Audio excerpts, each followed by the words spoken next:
যদি বলা চলে তাহলে বাসায় তো আসলে আমি উপদেষ্টা, বাসায় তার কোনো পরিবর্তন আমি এখনো লক্ষ্য করিনি। বাইরেরটা আমি জানি না, আমি কখনো তার সাথে ওইভাবে বের হওয়া হয়নি বা তার কাজের জায়গায় যাওয়া হয়নি। চেঞ্জ আমি কোনো লক্ষ্য করতে পারছি না, আমার কাছে একই রকম মনে হচ্ছে। খালি মনে হচ্ছে যে একটা আগে ছবি আলের জন্য কাজ করতো, এখন দেশের মানুষের জন্য কাজ করছে, এটা আমার খুব ভালো লাগছে। অনেকবার অ্যাটেন্ড করেছি, অ্যাওয়ার্ড পেয়েছি, আমাদের অনেক সুন্দর একটা সময় কেটেছে। আফটার মানে তারপরে আসলে অনেক বড় একটা লম্বা গ্যাপ হয়ে গেছে, আমিও এই প্রোগ্রামে আসিনি, অনেক বছর হয়ে গেল। অনেক বছর পর আর কি সিজিএফবিতে আসলাম, ভালো লাগছে, সব সাংবাদিকদের সাথে দেখা হবে।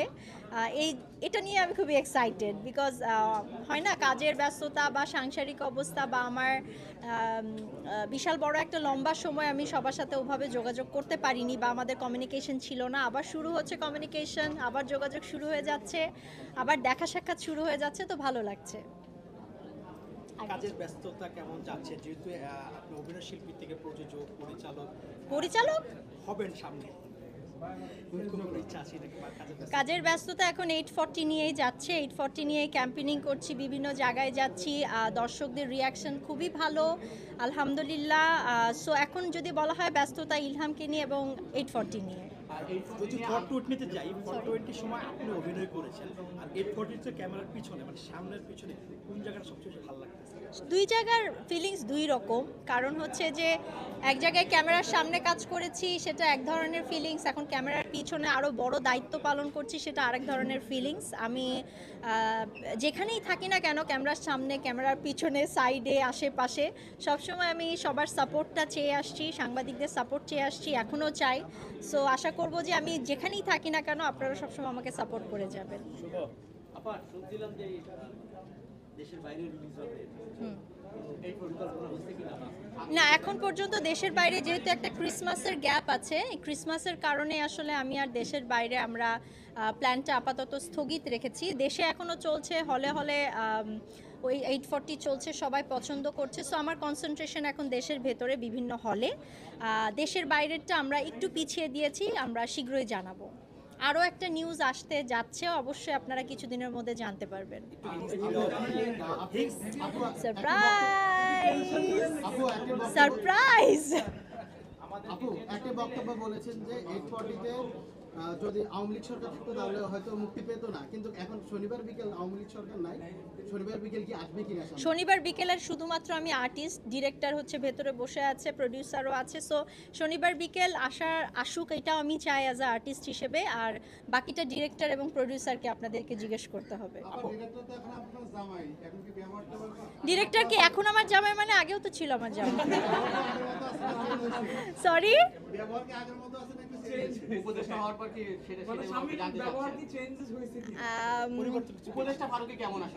আমি যদি বলা চলে তাহলে বাসায় তো আসলে আমি উপদেষ্টা, বাসায় তার কোনো পরিবর্তন আমি এখনো লক্ষ্য করিনি। বাইরেরটা আমি জানি না, আমি কখনো তার সাথে ওইভাবে বের হওয়া হয়নি বা তার কাজের জায়গায় যাওয়া হয়নি।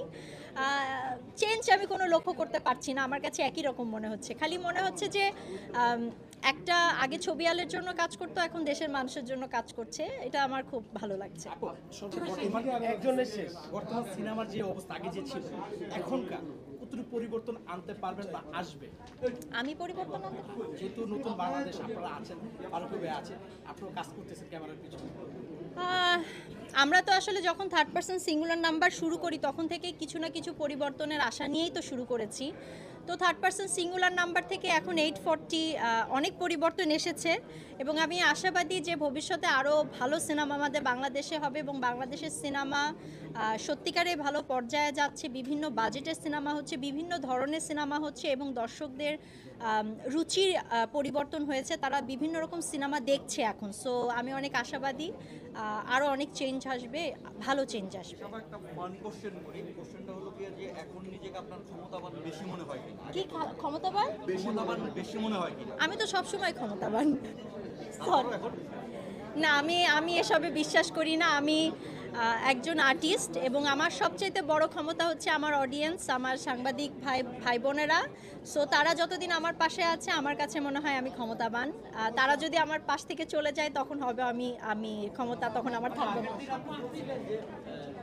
জ্যামে প্রচন্ড লেট হয়, আটকে থাকে, আমরা তো বিগত দিনে দেখছি এখনো জ্যামে আটকায় আছি বিকজ এখনো আমার আসতে টাইম লেগে গেছে বিকজ অফ জ্যাম। একটা বছর শেষ হয়ে গেল, 24টা আপনার কেমন গেল? সব কিছু মিলিয়ে আমি বলবো যে আমি খুবই পজিটিভ একজন মানুষ। আমি কখনো নেগেটিভিটিকে খুঁজি না বা দেখার চেষ্টা করি না। সব নেগেটিভিটিকে দূরে সরিয়ে আমি এতটুকুন বলবো যে আমার প্রতি বছরই ভালো যায়, কারণ আমি ভালোর দিকেই তাকিয়ে থাকি। যে সকল ভালো স্মৃতি আমার থাকে সেগুলোকে আগলেই আমি সামনে এগিয়ে যাই। 2024 ভালো গিয়েছে আলহামদুলিল্লাহ, এবং আমি আশা করছি 2025ও ভালো যাবে। আপু, যেহেতু বাসায় আপনি উপদেষ্টা, হ্যাঁ, এটা কি অপরাধ? আগে বলেন, এটা অপরাধ? আমাদের মুগ্ধ করে Because I believe in simplicity and positivity, that's it. আপু বাসায় যেহেতু আপনি উপদেষ্টা, তো ফারুকী ভাই যখন বাসায় আসে বাসায় বউ উপদেষ্টা হলে সংসার ভালো সুখে থাকে তো। আপনি কি দেশের কি পরামর্শগুলো সমস্যাগুলো দেন যে ফারুকী ভাইকে দেশের দেশের সমস্যাগুলো আমি পরামর্শ দিব আলোচনা করা হয় কি পরামর্শ দেন? না, শেয়ারিং তো সবসময় আমাদের মধ্যে হয়, সেটা পলিটিক্স হোক, সেটা কাজ হোক, সেটা সিম্পল বাজারের হিসাব হোক, বা সিম্পল ইলহামের খাবার দাবার হোক, বা যে কোনো কিছু নিয়ে আমাদের আলোচনা হয়। হয়তোবা আমাদের সাংসারিক জীবন সুখের হওয়ার এইটা একটা কারণ, আমরা সব বিষয়ে আলোচনা করি, আমরা আর্গুমেন্ট করি না। সো এই আলোচনাটা আমার মনে হয় সব বিষয় নিয়েই হয়। স্পেসিফিক উপদেষ্টা হওয়ার কারণে যে দেশ নিয়ে এখন আলোচনা খুব বেশি হয় তা না, সবসময় যে কোনো বিষয় নিয়ে আমরা আলোচনা করতে স্বাচ্ছন্দ্য বোধ করি। হ্যাঁ, অভিনেত্রী হিসেবে মানে দেশের কি পরিবর্তন চান?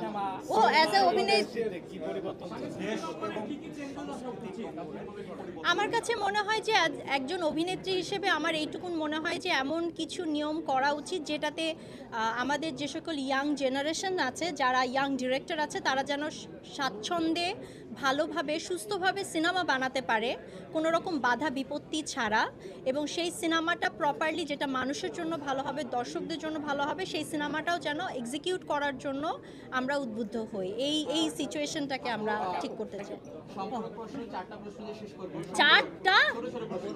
প্রথম হচ্ছে অভিনেত্রী তিশার কাছে জানতে চাইবো যে মোস্তফা স্যার ফারুকী হ্যাঁ। পরিচালক হিসেবে কেমন হ্যাঁ। এবং তার আর্টিস্টদেরকে কিভাবে ট্রিট করে, বা তার আন্ডার তো দীর্ঘদিন অভিনয় করেছেন, সেই জায়গাটা প্রথমে জানতে চাইবো। Mostofa Sarwar Farooki as a director হিসেবে ওয়ান্ডারফুল, বিকজ সে তার আর্টিস্টদেরকে বোঝাতে সক্ষম হয় এবং সে খুবই ফ্রেন্ডলি আর্টিস্টদের সাথে কাজ নিয়ে নিতে পারে, মানে বের করে আনতে পারে, উইচ ইজ ভেরি গুড। এটা যে অনেক ডিরেক্টরেরই আছে আমাদের মিডিয়ার। প্রযোজক তিশার কাছে জানতে চাইবো পরিচালক ফারুকী কেমন আসলে। পরিচালক ফারুকী অনেক খরচ করে, খরচ কমাতে হবে নেক্সট টাইম। স্ত্রী তিশার কাছে জানতে চাইবো স্বামী ফারুকী কেমন আসলে। স্বামী ফারুকী ওয়ান্ডারফুল। সবচাইতে বড় হচ্ছে যে বাবা ফারুকী ওয়ান্ডারফুল, আর স্বামী ফারুকী হিসেবেও তার খরচ কমানোর জন্য আমি উদ্বুদ্ধ হচ্ছি আর কি। আর সর্বশেষ হচ্ছে একজন দেশের নাগরিক হিসেবে, একজন দেশের সাধারণ নাগরিক হিসেবে উপদেষ্টা ফারুকী কেমন আসলে আপনার দৃষ্টিতে? সাধারণ নাগরিক তাদেরকে জিজ্ঞেস করতে হবে। আপনি নাগরিক আমার কাছে তো মনে হয় যে এখন পর্যন্ত যতটুকুন দিচ্ছি সে চেষ্টা করছে দেশের জন্য ভালো কিছু করার, এবং এই জায়গাটা ঠিক থাকলে আলহামদুলিল্লাহ। Thank you so much. ওরে বাবা রে বাবা।